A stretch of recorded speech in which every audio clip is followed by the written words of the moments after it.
วันที่25 กันยายน 2024 นี้สหายพลตรีพันแสงบุญพันธ์รองหัวหน้ากรมใหญ่เสนาธิการกองทัพประชาชนลาวหัวหน้าคณะซี่น้ำการซ่อมหบหวมลาวรัสเซียลาโลด 2024 พร้อมด้วยคณะซี่น้ำฝ่ายกองทัพสหพันธ์รัสเซียได้เคลื่อนไหวซี่น้ำและสังเกตการแสดงซ่อมหบหวมลาโลด 2024 อยู่ที่สนามฮัตแอบประสานเหล่า 249 เซียเลเกเปียแข่งปิมอลสกีโกรฟประเทศรัสเซียสำหรับการซ่อมหบหวมลาวรัสเซียในครั้งนี้ดำเนินภายใต้หัวข้อกาเกี่ยมและดำเนินการสู่หบหวมเพื่อดับศูนย์กลุ่มติดอาวุธผิดกฎหมายในกรณีที่ศัตรูนำไส้ยนต์บ่มีคนขับแบบสืบข่าวและยนต์บ่มีคนขับแบบโจมตี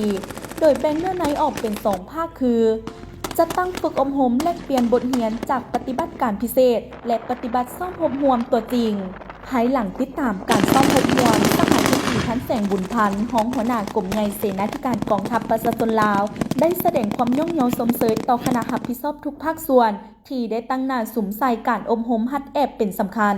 พร้อมกันอดทนผ่านพาข้อยุ่งยากทุกประการเหตุให้การฮัดแอบฝึกซ้อมครั้งนี้สำเร็จตามแผนการที่วางไว้พร้อมนี้สหายห้องหัวหน้ากรมใหญ่เสนาธิการกองทัพประชาชนลาวยังเรียกร้องให้แต่ละภาคส่วนยกสูงความรับผิดชอบต่อหน้าที่การเมืองของตนที่ได้รับมอบหมายและมีความมนะอดทนกระตือรือร้นประกอบส่วนสำคัญเข้าในการซ่อมหบพร้อมทั้งถอดถอนบทเรียนนำกองทัพสหพันธ์รัสเซียทางด้านศิลปยุทธ์ยุทธวิธี